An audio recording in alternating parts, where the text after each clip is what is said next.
اگر آپ نے برے حالات میں کسی سے پیسے ادھار لیے ہیں اور آپ اس قرض کو ادا نہیں کر پا رہے ہیں، یا کسی نے آپ سے کچھ پیسے ادھار لیے تھے اور وہ آپ کے پیسے واپس نہیں کر رہا ہے، تو اس عمل کو انجام دیں۔ حسین بن خالد کا کہنا ہے کہ وہ بغداد میں 3 لاکھ درہم کا مقروض ہو گیا تھا اور اسی طرح اس نے 4 لاکھ درہم دوسروں کو دیے تھے جو انہیں واپس نہیں کر رہے تھے،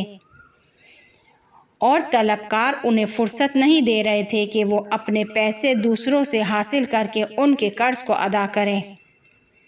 وہ کہتا ہے کہ اسی دوران حج کا زمانہ آ گیا اور میں چپکے سے بغداد سے خارج ہوا تاکہ حضرت موسیٰ بن جعفر علیہ السلام کی خدمت میں جاؤں اور ان سے اپنی مشکل کو بیان کروں۔ وہ کہتا ہے کہ میں کسی وجہ سے حج پر نہیں جا سکا، لیکن میں نے اپنے تمام حالات موسیٰ بن جعفر علیہ السلام کو لکھے۔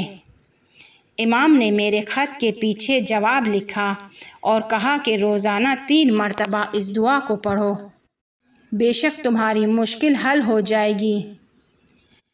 حسین بن خالد کا کہنا ہے کہ میں روزانہ اس دعا کو پڑھتا تھا۔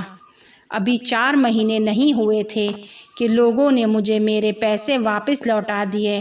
اور میں نے اپنا تمام قرض ادا کر دیا اور 1 لاکھ درہم میرے پاس بچ گئے۔